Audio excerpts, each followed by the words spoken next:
जो लोग सत्य को जानते हैं वो जानते हैं कि सनेथू गांव की बसावट अकबर के काल में हुई और वहाँ के जो ब्राह्मण बसे हैं वो सब गोरखपुर से आकर के सनेथू में बसे हैं।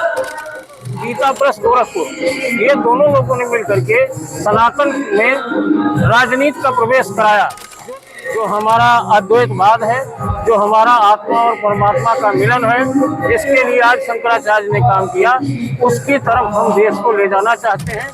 यह लड़ाई बाबर के काल की है, जो उनके दादा लगते थे, तो किसी प्रकार से सनेथू के किसी व्यक्ति का उस लड़ाई में शामिल होने का कोई औचित्य नहीं है।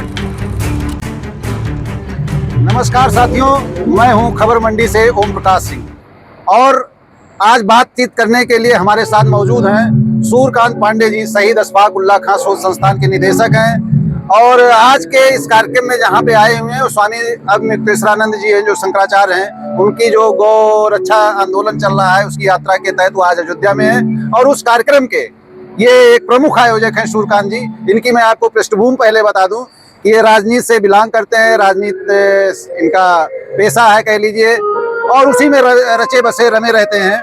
समाजवादी पार्टी से शुरू किया इन्होंने अपनी राजनीतिक जीवन यात्रा जो होती है, और उसके बाद आजकल ये कम्युनिस्ट पार्टी में है। तो एक अजीब सा संजोग है कि एक ऐसे माहौल में एक ऐसे कार्यक्रम के आयोजक है जिसमें शंकराचार्य की उपस्थिति है, और ऐसे शंकराचार्य की जो वर्तमान हुकूमत के साथ जो है पंगा लेकर के बैठे हुए हैं। प्रयागराज में जो कुंभ स्नान हुआ था, वहां से जब बातें निकली थी तो एक लक्ष्मण रेखा से खींच उठी है उत्तर प्रदेश की सरकार, योगी, मोदी और शंकराचार्य अग्निहोत्रानंद के बीच में। तो हम बात करेंगे कुछ इन्हीं मुद्दों पर सूर्यकांत पांडे जी से। सूर्यकांत जी, आपका स्वागत है खबर मंडी पर।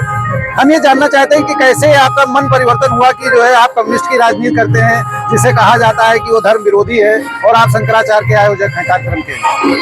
देखिए, कम्युनिस्ट पार्टी धर्म विरोधी नहीं है, ऐसा उसके बारे में प्रचार किया गया है।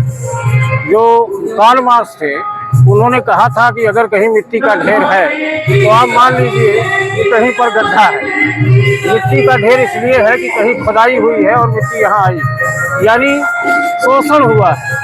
तो आज जो लड़ाई है इस देश की, वह लड़ाई हम इसको अगर 8वीं शताब्दी में जोड़े तो 8वीं शताब्दी में ही ऐसा माहौल था। 8वीं शताब्दी में आज शंकराचार्य पैदा हुए, तब जो हमारा सनातन है, जो हमारा धर्म है, वैदिक धर्म है, उस पर बहुत आक्रांता लगे हुए थे। ऐसे हालात में आज शंकराचार्य 8वीं शताब्दी में आए और उन्होंने उपनिषदों की व्याख्या की। उन्होंने आत्मा और ईश्वर की जो एकता है उस पर अद्वैतवाद उसकी स्थापना की, और वहाँ से हमारी ये सनातन परंपरा को 4 मठों में बांधकर उन्होंने पूरे देश में लागू किया था। आज जो माहौल है यह माना जा रहा है कि जो भारतीय जनता पार्टी के साथ है, 2014 के बाद की जो परिस्थितियां बनी, वही हिंदू है, वही धर्म है, वही है। तो ऐसी परिस्थितियों में शंकराचार्य की जो आवाज है उसको किस संदर्भ में देखते हैं? हमारे जैसे सोशलिस्ट लोग अगर आज इनके साथ खड़े हैं तो उसके पीछे यही है कि जो परिस्थितियां 8वीं शताब्दी में थी, आज भारतीय जनता पार्टी के रहते धर्म का नाश हो रहा है और सनातन का, राम का, हनुमान को नचाने का काम हो रहा है। ऐसी परिस्थितियों में अगर कोई धर्मात्मा आज शंकराचार्य के रूप में निकलता है तो हम सारे लोगों को उसके साथ खड़ा होना चाहिए और शोषण मुक्त समाज की तरफ देश को ले जाना चाहिए। आप ऐसे ज्वलंत मुद्दों पर बात करने के लिए एकदम मुखर रहते हैं और अयोध्या से हैं। अयोध्या का ही एक जिला बन गया, पहले फैजाबाद था जो अविभाजित जिला था, अम्बेडकर नगर में हो गया है। इसी क्षेत्र के, इसी फैजाबाद जनपद के शंकराचार्य जी जो है, मेरे ख्याल मालीपुर सुरूरपुर गांव है, वहाँ के रहने वाले थे। आपका जो गांव है सनेथू, ये कहा जाता है कि राम जन्मभूमि के आंदोलन में एक नेता, एक नाम आता है देवी दीन पांडे का, और कहा जाता है कि वो सनेथू के रहने वाले थे और उन्होंने वहाँ के क्षत्रियों को इकट्ठा किया, आंदोलन लड़ा। इसी तरीके की एक और यहाँ पे चर्चा गुमनामी बाबा की होती है, जो कहीं ना कहीं इतिहास के पन्नों पे जो दर्ज है उसमें दोनों बड़ी विसंगत चीजें हैं कि वो रहे नहीं, लेकिन बताया जाता है कि उस पर क्या आपका कहना है? देखिए, ये चीजें राजा रवि ने कैलेंडर बनाना शुरू किया, पहला प्रेस लगाया मुंबई में 1902 में।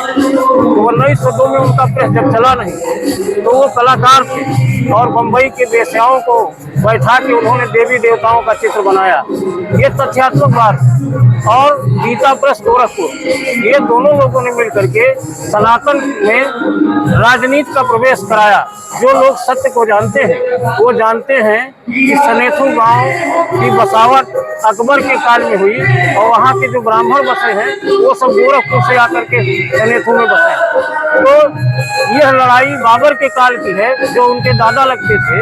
तो किसी प्रकार से सनेथु के किसी व्यक्ति का उस लड़ाई में शामिल होने का कोई औचित्य नहीं है, तर्कहीन है। आज का इस कार्यक्रम को किस रूप में देखते हैं? आज का जो कार्यक्रम है वो 8वीं शताब्दी के पहले जो हिंदू था उसके खिलाफ लड़ाई है। इसलिए हम लोग शंकराचार्य जी के साथ खड़े हैं, क्योंकि हम एक बार पुनः जो हमारी चारों पीठ है, जो हमारा अद्वैतवाद है, जो हमारा आत्मा और परमात्मा का मिलन है, जिसके लिए आज शंकराचार्य ने काम किया, उसकी तरफ हम देश को ले जाना चाहते हैं, जहाँ शोषण न हो। जैसे राम का राज्य था कि वहाँ कोई ऊंच नीच नहीं था, कोई गरीब अमीर नहीं था और सबके लिए बराबर की व्यवस्था थी, जैसा रामचरितमानस में लिखा है, उस तरीके की व्यवस्था की तरफ शंकराचार्य जी हैं। इसलिए हम लोग इनके साथ खड़े हैं। बहुत बहुत धन्यवाद सूर्यकांत पांडे जी। जैसा कि हमने पहले ही बताया था कि खबर मंडी पर हम उन चीजों को लेकर के आएंगे जो अभी तक आपके सामने नहीं आई है, कि जैसे देवी दीन पांडे जो एक योद्धा के रूप में प्रस्तुत किए जाते हैं राम जन्मभूमि के मामले में,